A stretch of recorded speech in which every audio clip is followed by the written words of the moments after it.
जय हिंद दोस्तों, आरसी सागर study foundation में स्वागत है। आज हम भूगोल विषय में TGT, PGT, GIC, UGC net assistant professor exam के महत्वपूर्ण प्रश्नों पर रिवीजन करेंगे। तो पहला प्रश्न इस प्रकार है, कोरी क्रीक की निवेशिका स्थित है?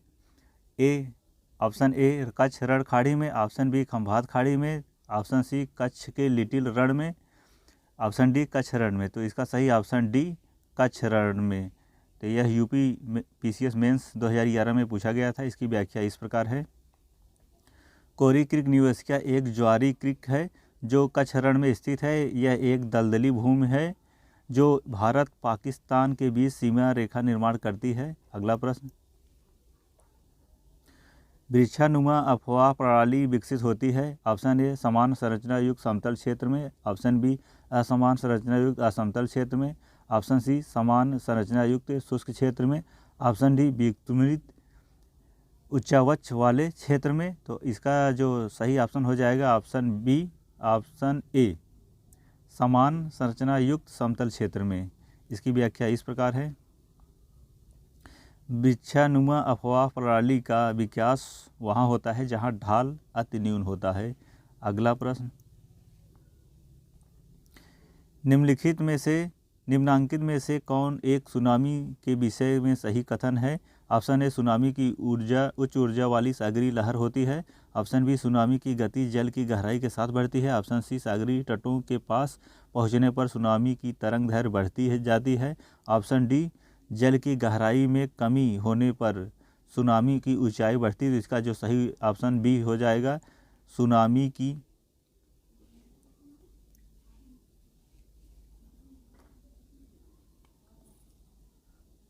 की गति जल की गहराई के साथ बढ़ती है। यह यूपी जीआईसी आश्रम पद्धति 2012 में प्रश्न पूछा गया था। अगला प्रश्न, इसकी व्याख्या इस प्रकार है, अंतःसागरीय भूकंप द्वारा वह जो उत्पन्न लहरों को सुनामी कहा जाता है। सागर तली में अचानक परिवर्तन तथा अव्यवस्था के कारण सागरीय जल विस्थापन होने से सुनामी लहरों का आविर्भाव होता है। जब सुनामी लहरें छिछले जल वाले भाग में सक्रिय खाड़ी में पहुंचती है तो इनकी ऊंचाई और गति अचानक अधिक हो जाती है। जल की गहराई के साथ सुनामी गति कम हो जाती है। अगला प्रश्न, ब्राज़ील में कहवा बाग को कहलाते हैं? कहवा बाग, फजेंडा, सेल्वास, पंपास। तो इसका जो है सही ऑप्शन बी फजेंडा कहा जाता है। इसकी व्याख्या इस प्रकार है, पीजीटी 2013 में पूछा गया था।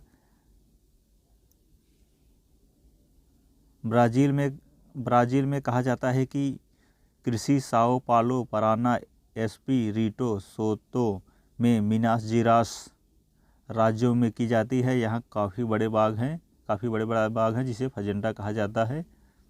अगला प्रश्न,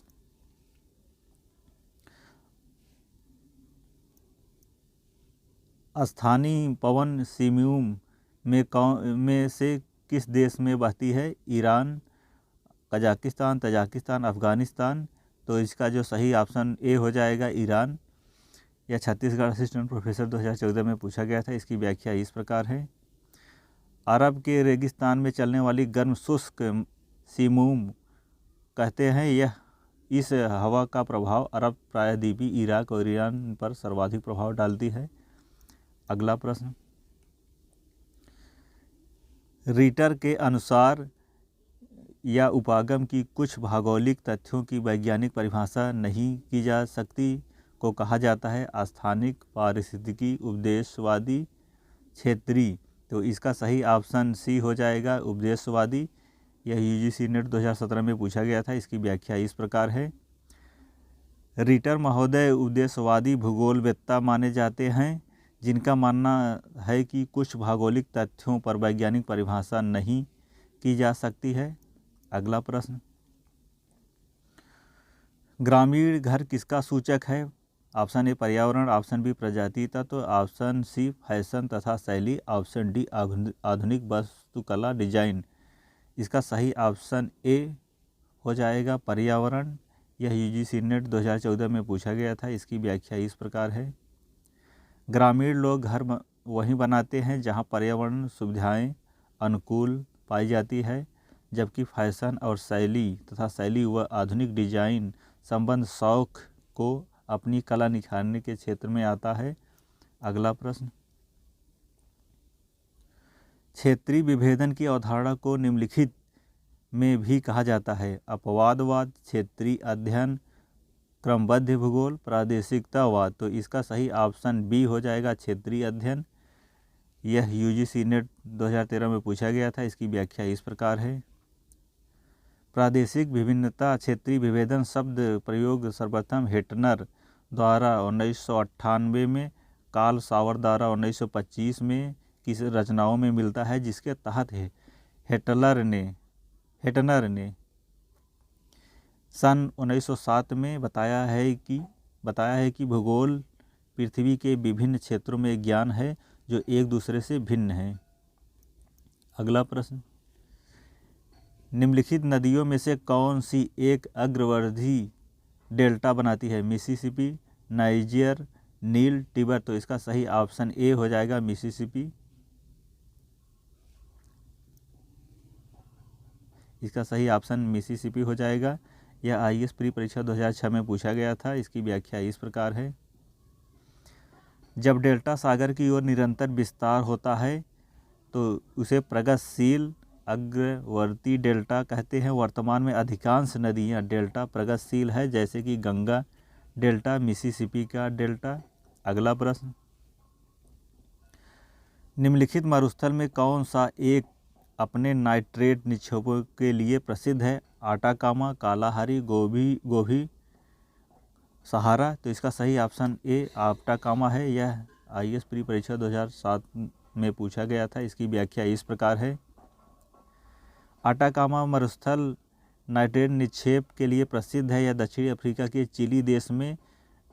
चिली देश के उत्तरी भाग में स्थित है। संसार का सबसे अधिक सोडियम नाइट्रेट निक्षेपों गुयानो के नामक चिड़िया के बीट मल से प्राप्त होता है।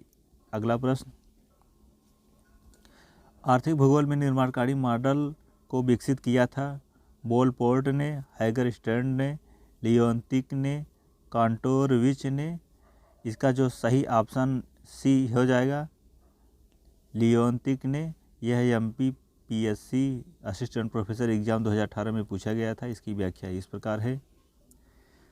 आर्थिक भूगोल में निर्माणकारी मॉडल को लियोनतिफ ने विकसित किया, जो लियोनतिफ की स्थैतिक प्रणाली, आर्थिक व्यवहार, प्रौद्योगिकी, मध्यस्थता, हॉकिंग साइमन शर्तों पर आधारित है। अगला प्रश्न, प्रवाल द्वीप के निर्माण से संबंधित अवतल सिद्धांत प्रतिपादक थे? मरे, अगासिज, सेम्बर, डार्विन। तो इसका सही ऑप्शन डी डार्विन है। यह एमपीपीएससी असिस्टेंट प्रोफेसर एग्जाम 2018 में पूछा गया था। इसकी व्याख्या इस प्रकार है। प्रवाल भित्ति की उत्पत्ति से संबंधित अवतलन सिद्धांत के प्रतिपादक डार्विन थे। जय हिंद।